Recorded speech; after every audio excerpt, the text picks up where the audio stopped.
గురుదేవులు పరశురామునితో యుద్ధం చేయడం నాకు ఇష్టం లేదు, కాని నాకు మరో మార్గం తోచలేదు అని అన్నాడు.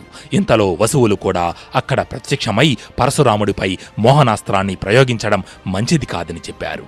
అప్పుడు నారదుడు పరశురాముడి దగ్గరకు వెళ్లి, ప్రభూ, భీష్ముని వద్ద మోహనాస్త్రం ఉంది, కాని మీ మీద గౌరవంతో దానిని ప్రయోగించడం లేదు. ఈ 2 బ్రహ్మాస్త్రాల శక్తి వలన ప్రపంచం అంతమయ్యేలా ఉంది. మీ బ్రహ్మాస్త్రాన్ని వెనక్కు తీసుకోండి అని అన్నాడు.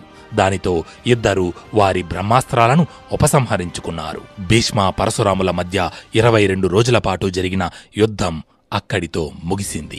అప్పుడు భీష్ముడు పరశురాముడి దగ్గరకు వెళ్లి గురువు పాదాలకు నమస్కరించాడు. పరశురాముడు భీష్ముణ్ణి తన చేతులతో పైకి లేపి, నీ అద్భుత పరాక్రమాన్ని చూసి నాకు ఎంతో సంతోషంగా ఉంది కుమారా. ఈ పరశురాముణ్ణే ఓడించే గురువును మించిన శిష్యుడవని నిరూపించుకున్నావు అంటూ భీష్ముడిని మనస్ఫూర్తిగా ఆశీర్వదించి